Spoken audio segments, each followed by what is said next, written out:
Senator from Kentucky. To continue spending money at the current levels will inevitably lead to the bankruptcy of our great nation.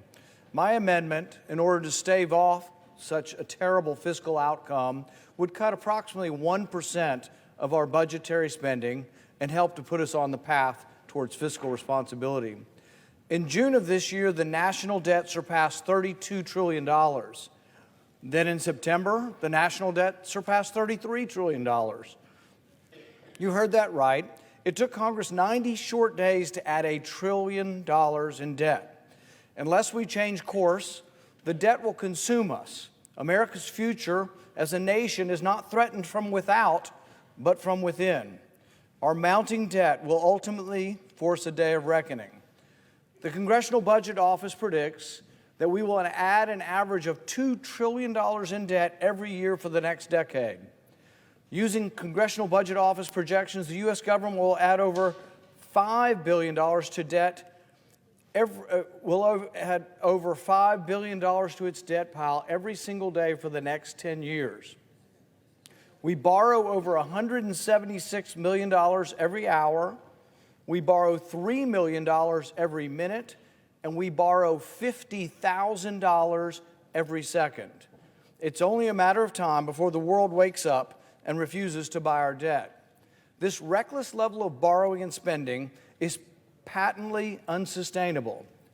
The ever-increasing heights of our debt mean a weak economy, high inflation, and confiscatory tax rates. In other words, today's spending threatens tomorrow's prosperity. According to William McBride of the Tax Foundation, outside of the pandemic years, this year's federal deficit is the highest in U.S. history.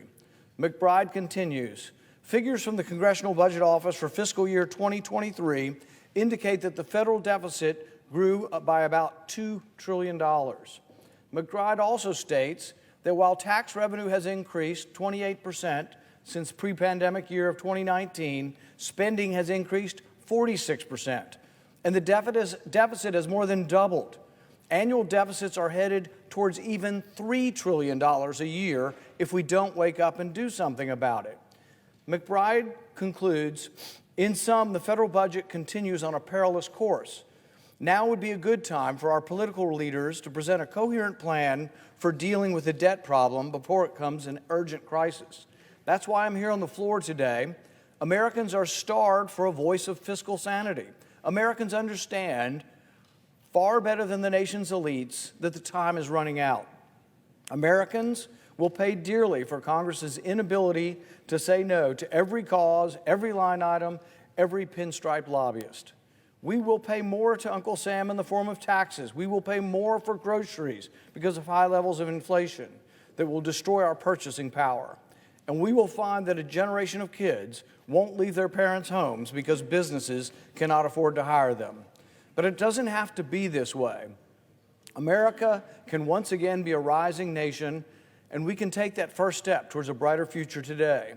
My amendment will make across-the-board reductions except for defense and veterans benefits. Additionally, the amendment would cut $30 billion from the Biden administration's attempt to sick the IRS on American taxpayers, to squeeze even more money out of those who have earned their hard-earned dollars. All told, my amendment would save taxpayers $50 billion, which is only about 1% of all budgetary spending. It's a small and modest reduction in spending, but it's a step in the right direction. This is not the first time I've offered an amendment to save the taxpayers' money.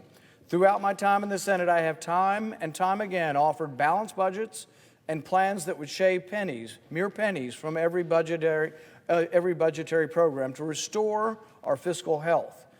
And every time these proposals are rejected by the Senate. The result of failing to act then is that today we now vote in the shadow of a mountain of debt. It's time that we rise up and tell your members of Congress that enough is enough. It is time to take a stand while the restoration of American prosperity is still within our grasp. By the time this continuing resolution expires, the people who ask for your vote next year will have added another $1 trillion to the debt. It's time to take a stand. I urge a yes vote on my amendment. and call up amendment number 1366 and ask that it be reported by number. The clerk will report by number. The senator from Kentucky, Mr. Paul, proposes an amendment number 1366. President. The senator from Washington. Madam President, there is a lot we need to get done. As soon as we prevent a shutdown by passing this continuing resolution, we need to come together in a bipartisan way to keep working on things like the comprehensive supplemental funding package for Ukraine and Israel, for humanitarian assistance and more. And of course, we've got to pass our full-year spending bills that live up to the agreement this Congress passed in a bipartisan way and meets the needs of our communities.